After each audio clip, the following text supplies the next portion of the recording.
Z nami je Aleš Musar, mož predsednice Republike Slovenije Nataše Pirc Musar, ki je pred kratkim spregovoril o svoji izkušnji z rakom na prostati. S tem je storil korak, ki ni samoumeven. Odločil se je deliti osebno zgodbo z namenom, da bi spodbudil moške, naj skrbijo za svoje zdravje in naj ne odlašajo s preventivnimi pregledi. Zakaj se je tako odločil in kako je sam doživljal diagnozo in zdravljenje v tokratnem Siolovem podkastu.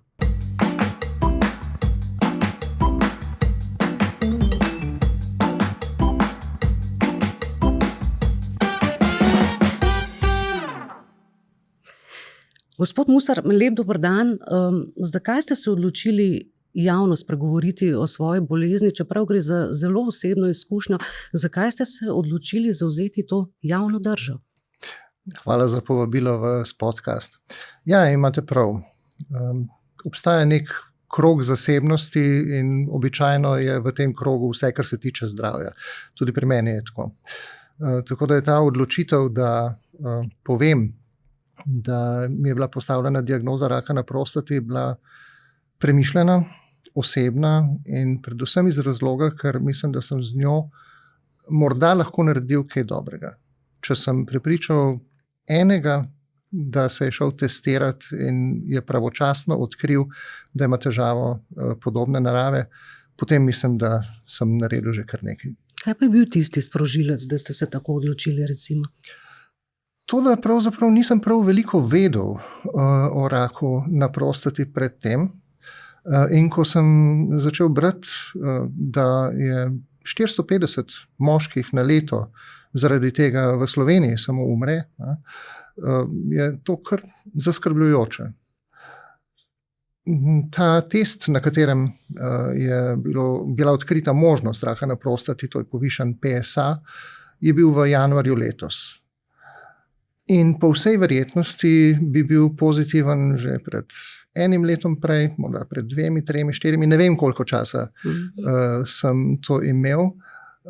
In nihče ni pravzaprav opozarjal na to, da je to tako pomembno, da je vendar treba vsaj enkrat na leto recimo se pustiti testirati. In mislim, da če se to pove na glas, če se s tem spodbudi tudi ostale moške, da grejo na ta test, da bomo morda to številko 450 na leto zmanjšali. Torej, izvedeli ste povsem naključno, ni bilo nekih očitnih znakov, da je nekaj narobe, ne? To je bil del testiranja krvi moje zdravnice, ki ji bom večno hvaležen, da je tudi ta parameter, torej PSA, vključila v testiranje doktorice Metke Zorc. In ja, to je bilo v resnici naključno. Potem je šla pa diagnostika tako, kot je predvideno v zdravstvu, najprej na ultrazvok, ker samo povišan PSA še ne pomeni nujno, da imaš raka prostate. Če se na ultrazvoku kaj vidi, potem sledi magnetna resonanca in od tam naprej biopsija in nekje v začetku marca je bilo potrjeno, da gre dejansko za raka na prostati. Ste se morda odločili, da o tem spregovorite javno, tudi zato, ker ste soprog predsednice, češ kot nek glas moških, recimo? Res je, da morda zdaj moj glas nekoliko dlje seže kot prej. In mislim, da s to izpostavljenostjo pride tudi neke vrste dolžnost. Da ta glas, če ga že kdaj povzdigneš, da narediš s tem nekaj dobrega. Kakšna je bila prva reakcija, ko ste izvedeli za diagnozo? Je bil to šok, nevednost, strah, stiska? Je kar šok, no. Ne morete biti vseeno, ko ti nekaj takega povejo, ampak jaz sem naravoslovec po izobrazbi, kemik in grem najprej preveriti, kaj pravi znanost o tem, ker znanosti dejansko zaupam in tudi zaupam svojim zdravnikom. Tako da sem bil zelo hitro precej pomirjen, da je bil rak verjetno odkrit dovolj zgodaj. Ste se tako usmerili v proces zdravljenja, informiranja? Kako se je začelo potem? S posvetom z mojo zdravnico najprej, seveda, z njenim priporočilom, da je verjetno operacija čim prej najbolj primeren ukrep, s posvetom z urologom, ki me potem tudi operiral in z odločitvijo za operacijo. To je bil proces, zame je bil primeren. Za koga drugega je morda kakšen drug proces zdravljenja bolj primeren. V medijih ste večkrat dejali, da ko izveš, da imaš raka, ko ti povedo, da imaš raka, ti ni vseeno. Kaj pomeni, da ni vseeno? Začneš malenkost več razmišljati o tem, da kaj si zanemaril, pa koliko imaš še časa. Potem zelo hitro nehaš o tem razmišljati, ko ugotoviš, da vendarle ni tako hudo, kot bi lahko bilo na prvi pogled. Ampak ja, nekoliko razmislek o življenju pa sproži taka informacija. Ja. Dejali ste, kaj ste zanemarjali. Recimo, danes delate kaj drugače? Govorijo recimo o načinu življenja, tempu življenja. Na tempo življenja pa ne vem, če imamo ravno toliko vpliva. Meni se zdi vedno najbolj hecen zdravniški nasvet, pa izogibajte se stresu. To me pravzaprav kar nasmeji, ker v današnjem tempu življenja se v resnici težko temu izogneš. Lahko pa seveda poskrbiš za to, da greš na preventivne preglede. Jaz se redno udeležujem seveda programa SWIT, ki ga dobimo vsi po 50. letu starosti, tako da mislim, da smo v tem v Sloveniji pravzaprav zelo, zelo napredni. Kako ste o bolezni komunicirali z najbližjimi domačimi? Ste želeli, da življenje teče naprej običajno, ali ste želeli, da se do vas obnašajo drugače, recimo? Ne, absolutno ne. Z tega pa res nismo delali drame. Seveda sta bila Nataša in Max sproti obveščena o vseh korakih v diagnostiki. Seveda tudi zaskrbljena, enako kot jaz. Ampak do operacije in 2 tedna po operaciji je pač življenje teklo popolnoma normalno. Ampak vendarle, kako sta vam stala ob strani? Kaj je bilo takrat za vas najbolj pomembno pravzaprav v družini? Ta zavest, da sta oba z mano. Dejansko sem vedenje o tem pravzaprav držal v zelo ozkem krogu, do takrat, ko sem šel potem junija letos v javnost s tem podatkom. In mi je bilo pač pomembno, da je moja družina na moji strani. Kako dolgo je trajalo, da ste bolezen, diagnozo čustveno sprejeli? To je šlo pa kar hitro.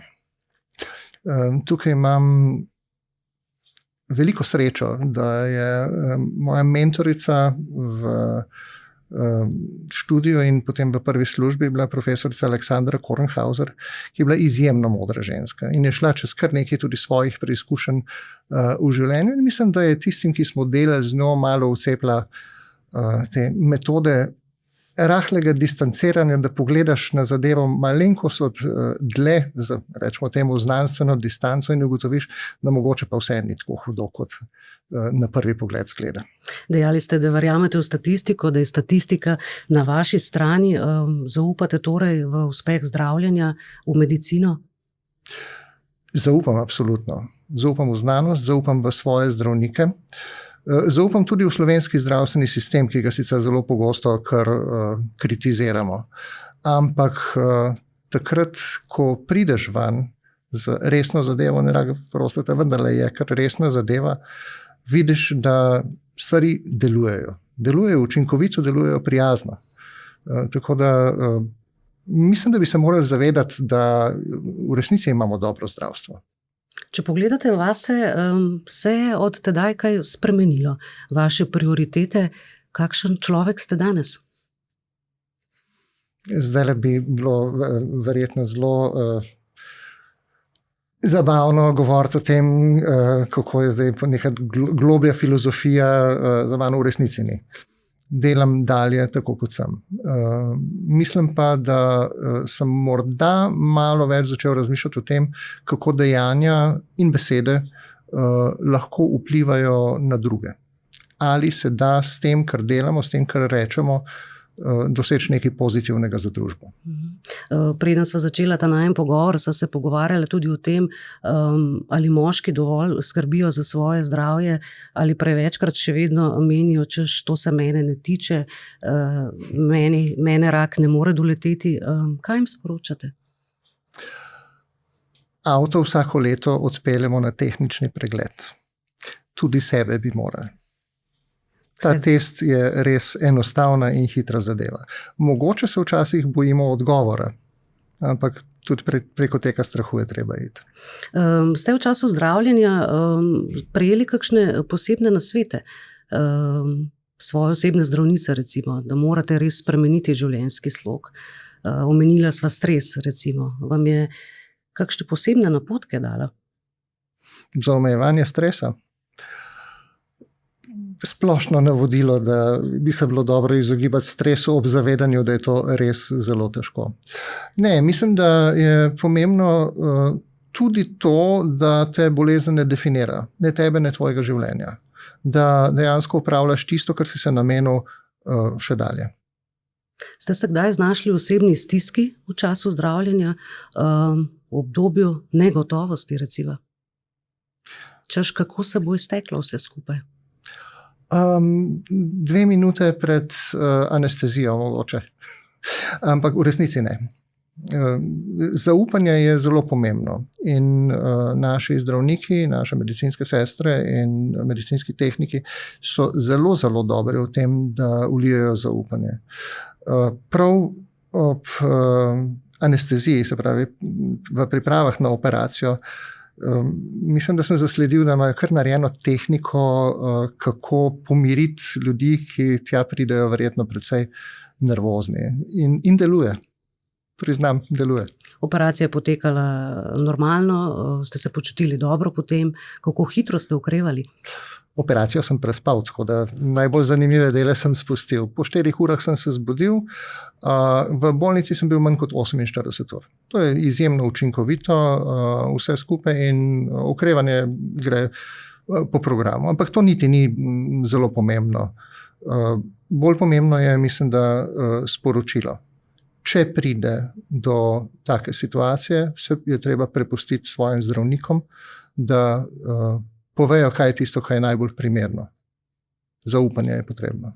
Če se vrneva še malo nazaj k družini, kako ste novico sporočili svoji soprogi? Se spomnite tega trenutka? Kako je bilo, kakšna je bila reakcija?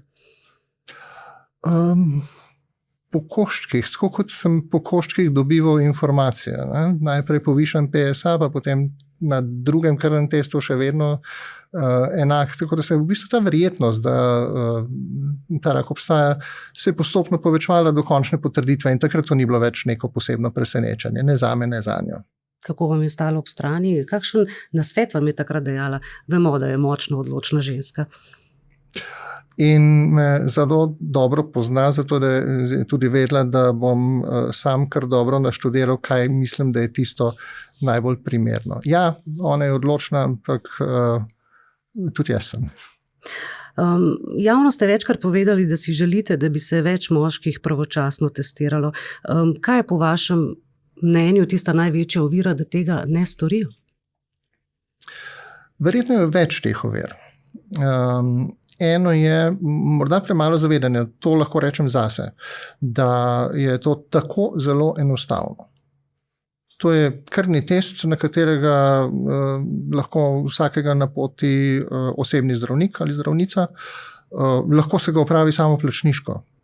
Dejansko gre za 11 evrov stroška, v novembru celo za 3 evre manj, ker ima naš glavni ponudnik krvnih testov Synevo novembrski popust za moške. Torej, prvi del je zavedanje. Ne? Drugi del je morda ta občutek, da meni se pa to ne more zgoditi. Ampak ko pogledaš statistike in vidiš, da je 1600 na leto diagnosticiran rak prostate, potem ugotoviš, da vendarle obstaja neka verjetnost, da se ti to lahko zgodi. Posebej, če si v tisti starostni kategoriji, kjer je ta pojav bolj verjeten, in še bolj, če imaš historiat te bolezni v družini. Tako da je pač treba se odločiti in iti. In če se ne odločiš sam, je pa morda dobro, da obstaja kakšna spodbuda od zunaj. Po tej moji izkušnji sem imel res zelo veliko klicev, takih in drugačnih kontaktov od znancev in prijateljev. Ene 10 mi jih je povedalo, da so šli čez to isto, čez raka na prostati in potem operacijo. In vsaj za polovico od njih se mi nekako zdi, da bi moral to vedeti prej, pa pač niso o tem govorili. To se mi zdi zelo narobe. Če bi o tem prej spregovorili, bi morda tudi mene prej to streslo in bi se šel testirati. In zelo veliko ljudi mi je tudi povedalo, da so potem, ko so mi slišali moji znanci, da so se šli testirati, ker je res enostavno. In ravno v tem mesecu imamo eno manjšo akcijo, jaz sem tudi član Lions klubov, humanitarne organizacije, kjer smo danes, ko tole snemava, poslali ven poziv vsem ljubljanskim članom Lions klubov, naj izkoristijo ta mesec, da naredijo samoplačniški test. Seveda, če se potem pojavi visoka številka, je naslednji korak osebni zdravnik in naprej po proceduri. Tisto, kar pa lahko tudi pričakujemo v tej jeseni, in to pa zelo, zelo pozdravljam, je pilotni projekt, ki ga vodi Onkološki inštitut. Mislim, da se imenuje Peter, kjer je predvideno, da novembra začnejo moški v starosti, mislim, da 50 do 70 let, v centralno-slovenski regiji dobivati povabila na test. Kolikor vem, bo povabljenih 10 000, zato da se neka primerna številka vzpostavi. In če bodo podatki dobri v smislu javnega zdravja, se pravi, če se bo ugotovilo, da je to res koristno za javno zdravje, potem upam, da bo to postalo tako redno kot svit. Ali dora ali zora za ženske. In če kdo od poslušalcev ali gledalcev dobi poziv, da naj se gre testirati, potem naj prosim res ta poziv vzame resno in ga sprejme. Napor je majhen, izguba časa tudi, korist je pa lahko ogromna. Z vidika javnega zdravja je pa seveda izjemno pomembno, da se rak prostate odkrije zgodaj. Noben moški ne umre zaradi tega, ker mu je odpovedala prostata. 450 na leto pa zato, ker se je rak potem razširil nekam drugam. In to je posledica prepoznega odkritja. To se pa da preprečiti. Koliko ste o tem raku konkretno govorili s sinom? Max je v tem podoben kot jaz, ko je ugotovil, da, mislim, ko sem mu povedal prve stvari, je šel sam prebrati, kako stvari stojijo, tako da je bil približno enako informiran kot jaz, tako rekoč hkrati. Menite, da bo vaša zgodba, ki ste osebno razkrili, bolj pripomogla k ozaveščanju moškim? Upam, da bo. Iz neposrednih odzivov lahko sklepam, da nek efekt je.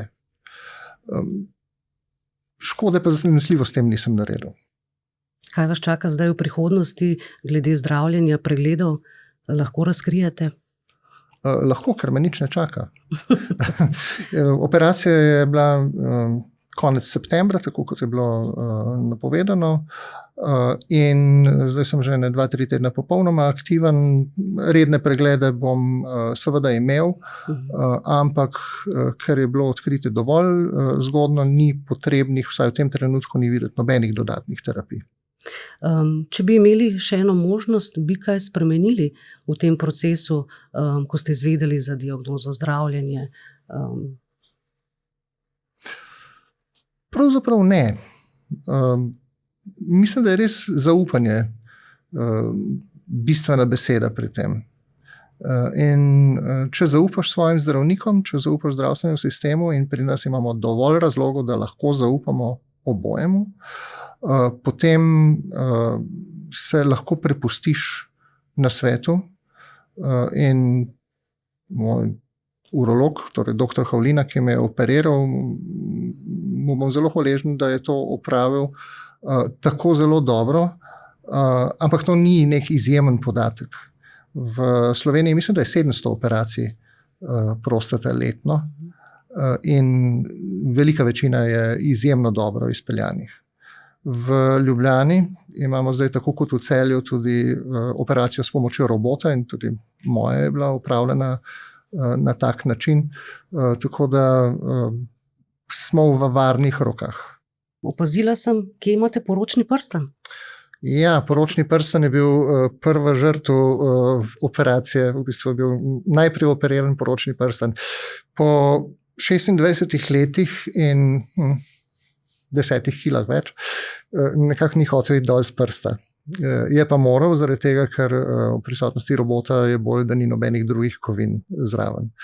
Tako da poleg sester in medicinskih tehnikov, ki so mi večer prej poskušali pomagati, da bi ga sneli na druge načine dol, sta potem v jutru tik pred operacijo prišla še 2 dejanska tehnika s primernim orodjem in sta ga prerezala. Tako da starega prstana več ni in sva se odločila, da dava delati nove prstane. Prihodnji teden bojo gotovi.